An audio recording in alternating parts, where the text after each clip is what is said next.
Cooperative greetings to the members and officers of the Total Div Development Multipurpose Cooperative. Happy 20th founding anniversary.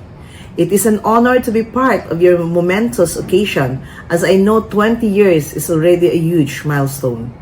As you go along 20 more years of pursuing your cooperative's goal, which is to make a difference in the world, I hope you are constantly reminded of the core values of your band rooted in the principles of cooperativism.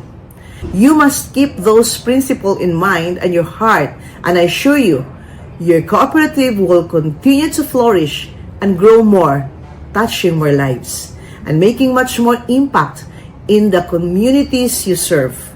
I commend your organization as a group of professionals from diverse field offering business opportunities to your members to increase not only their level of service income but their contribution to the community as well. At this time when pride, competition, greed, and differences seem to make their way into our society, you choose to cooperate despite coming from different backgrounds and foster inclusivity. Keep doing what you do, and I am certain that you will reach 20 more years of feats and success.